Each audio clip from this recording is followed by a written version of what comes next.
três breves, mas sentidas palavras nesta sessão de abertura de uma iniciativa em boa hora promovida pelo Tribunal Constitucional para assinalar os 40 anos da entrada em vigor da Constituição da República Portuguesa. A primeira palavra é de agradecimento e louvor. O Presidente da República agradece ao Tribunal Constitucional o ter-se associado às comemorações que decorrerão ao longo do ano, até pela particular autoridade que o exorna no domínio essencial da garantia da Constituição. E louva o nível excepcional dos temas escolhidos, bem como dos oradores convidados para este dia de celebração, mas também de reflexão. A segunda palavra respeita precisamente a essa reflexão. Que papel se espera hoje de uma Constituição num mundo em acelerada mudança, numa Europa a braços com desafios crescentes, num Portugal que ensaia sair de uma longa e profunda crise financeira, económica e social? Num Estado de Direito Democrático, a resposta há de passar sempre pela afirmação da dignidade da pessoa humana, pela salvaguarda dos direitos fundamentais, pela busca de um regime político democrático de maior qualidade, com componentes representativa, participativa e referendária, que possam acompanhar os desafios dos novos poderes fácticos ou em juridificação, internos e externos, que para muitos parecem configurar uma nova geração de democracia, em parte mediática, em parte inorgânica. Num Estado social de direito, a vertente social há de projetar-se nos direitos económicos, sociais e culturais, assim como na organização da economia e da sociedade em geral, tentando equilibrar justiça social e viabilidade financeira e, sobretudo, liberdade e combate às desigualdades.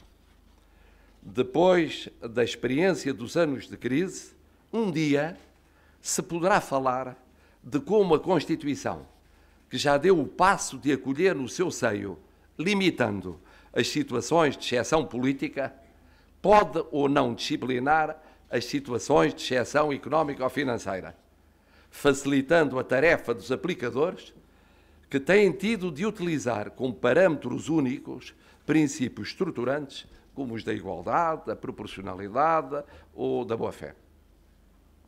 E não falo sequer no debate sobre outros tópicos do sistema de governo ao sistema administrativo, no plano interno, ou a globalização jurídica no plano externo. Citarei, não obstante, uma temática que pode vir a ser sensível se a evolução do processo europeu se inclinar mais determinadamente para a diversidade na unidade, e que é o da conjugação entre a ordem constitucional e a ordem europeia. A minha terceira palavra é de júbilo e de reconhecimento. Júbilo porque, com todas as discussões que conhecemos, a Constituição da República Portuguesa acabou por ser, e é, um exemplo de apreciável sucesso na nossa história constitucional. Está a menos de um ano de ultrapassar em vigência a Constituição de 33, uma ditadura constitucional, não uma democracia.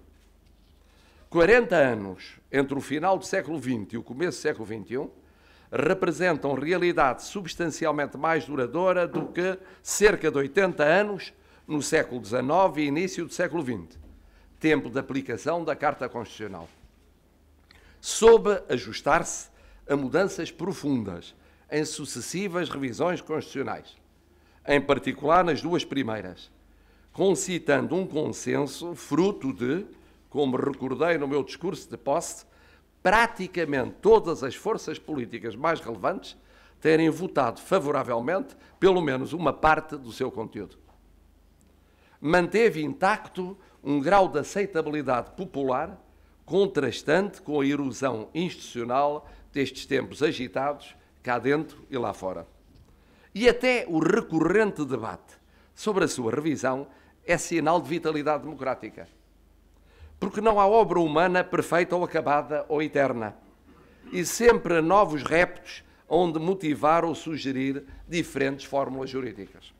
Umas vezes, os apelos à revisão correspondem à clássica propensão nacional para reconduzir tudo ao debate constitucional, como se a Constituição fosse responsável por quanto políticos, legisladores, juízes ou administradores não fazem ou fazem mal feito. Mas outras vezes eles têm razão de ser. Há situações diversas a requererem soluções também variadas. Ou então lições a retirar daquilo que se viveu ou vive.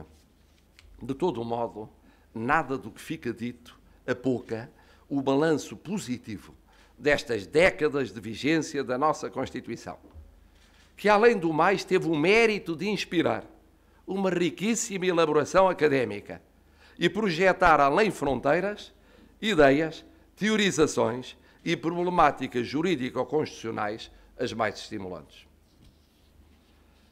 Sr. Presidente da Assembleia da República, Sr. Primeiro-Ministro, Sr. Presidente do Tribunal Constitucional, minhas senhoras e meus senhores, mal ficaria com a minha consciência se não aditasse às 3 palavras enunciadas 2 ainda mais breves referências finais. Uma para saudar o Tribunal Constitucional.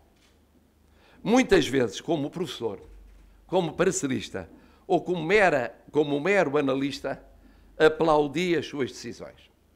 Algumas vezes delas dissenti, criticando-as de forma mais ou menos vigorosa. Aqui e ali fui mesmo contundente. No geral, nunca me arrependi de tudo ter feito na revisão constitucional de 1982 e, mais em especial, na defesa da proposta de lei orgânica que se lhe seguiu e que me coube apresentar e sustentar na Assembleia da República para aplanar caminhos conducentes à institucionalização do Tribunal Constitucional. Muito pelo contrário, honro-me de ter modestamente apostado numa instituição que é crucial na afirmação da nossa democracia. Como Presidente da República, tributo-lhe hoje o merecido reconhecimento por mais de 30 anos de contributo para a vida e o prestígio da Constituição. A derradeira nota que vos quereria deixar, essa é mais pessoal. Não são muitos os cidadãos que têm o privilégio de viver a experiência de uma Assembleia Constituinte. Menos de 1 milhar, somadas as vivências de 1822, de 1837-38, de 1911, de 1976. Falo de constituintes e não de reconstituintes. Nesse menos de 1 milhar se contava o que apelidaríamos agora de jovem, com 27 anos de idade, que naquele dia 2 de abril de 1976 votou a Constituição da República Portuguesa, assistiu à sua promulgação presidencial e ouviu o Sr. Presidente da República, General Francisco da Costa Gomes, falar no que poderia vir a ser o encetar de um novo ciclo na vida nacional. Foi um momento emocionante, que concluía um processo atribulado, no qual mais de uma vez se admitira não vir a ser possível ver aquela Constituinte votar a Constituição. O jovem acreditava no direito porque era jurista e acreditava no poder criador, mobilizador da Constituição, porque além de jurista era sonhador e era jovem. Passaram 40 anos. A Constituição afirmou-se. Mudou muito, mas manteve-se no essencial que havia sido sonhado para a democracia portuguesa. E foi essa mesma Constituição que o Constituinte de 1976 acabou de jurar defender, cumprir e fazer cumprir. Não há panaceias, nem mesmo constitucionais, mas há celebrações que nos deixam uma sensação de realização que valeu a pena ter sido vivida. Esta é uma delas para bem de Portugal.